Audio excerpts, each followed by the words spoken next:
Abram se sépare de Lot. Genèse chapitre 13, versets 1 à 18. D'Égypte, Abram remonte vers le sud, lui, sa femme, son neveu Lot et tout ce qui lui appartient.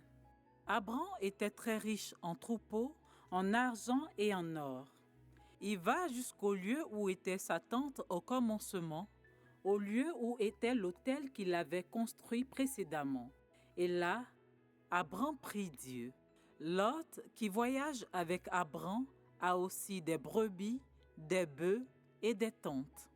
Et la région devient trop petite pour Lot et Abram, car ils ont tellement de biens qu'ils ne peuvent plus rester ensemble.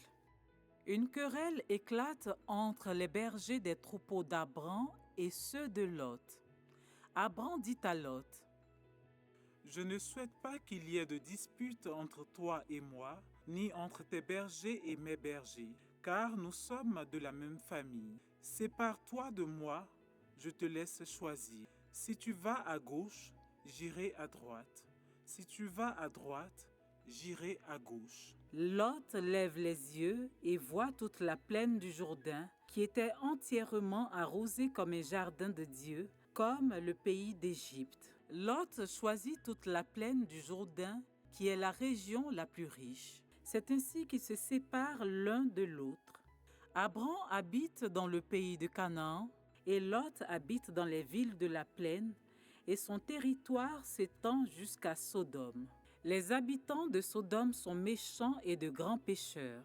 Alors, Dieu dit à Abram, après que Lot se fut séparé de lui: « Lève les yeux et du lieu où tu es, regarde vers le nord et le sud, vers l'est et l'ouest, car tout le pays que tu vois, je le donnerai à toi et à ta descendance pour toujours. Ta descendance sera aussi nombreuse que la poussière de la terre, de sorte que si quelqu'un peut compter la poussière de la terre, il pourra aussi compter ta descendance. Lève-toi, parcours le pays dans sa longueur et dans sa largeur, car je te le donnerai. » Abram s'installe dans les chênes de Mamré, près d'Hébron, et il construit là un autel à Dieu. À retenir: comme Abram, je dois être prêt à mettre de côté mon orgueil et mon égoïsme afin de partager mes biens pour que la paix règne dans ma famille, dans mon pays et partout où je vis. Et Dieu qui voit tous mes efforts, tout ce que j'ai accepté de quitter ou de donner, me donnera tout ce dont j'ai besoin pour vivre heureux.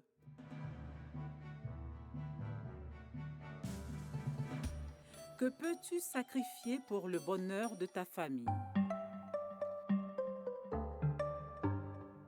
Verset important. Je ne souhaite pas qu'il y ait de dispute entre toi et moi, ni entre tes bergers et mes bergers, car nous sommes de la même famille. Genèse chapitre 13, verset 8.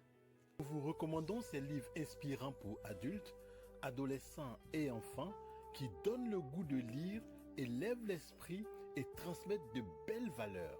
Disponibles dans les librairies, sur Amazon et sur www.editionor.net.